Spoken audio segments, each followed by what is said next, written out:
Africa ఖండంలోని Congo దేశంలో ఉగ్రవాదులు మరోసారి రెచ్చిపోయారు.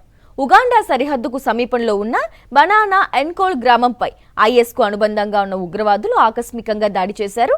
గ్రామంలోకి చొరబడిన మిలిటెంట్లు విచక్షణ రహితంగా దాడులు జరిపి 13 మంది అమాయక పౌరులను హతమార్చారు. ఈ ఘటనతో గ్రామస్తులు ప్రాణాలు దక్కించుకునేందుకు సమీప అటవీ ప్రాంతాలకు పరుగులు తీశారు. హత్యాకాండతో ఆగకుండా ఉగ్రవాదులు గ్రామంలోని ఇళ్లలోకి చొరబడి నగదు, విలువైన వస్తువులను దోచుకున్నారు. అనంతరం పలువురు నివాసాలకు నిప్పంటించారు. సమాచారం అందుకున్న భద్రతా బలగాలు ఘటనా స్థలికి చేరుకుని గాలింపు చర్యలు చేపట్టాయి.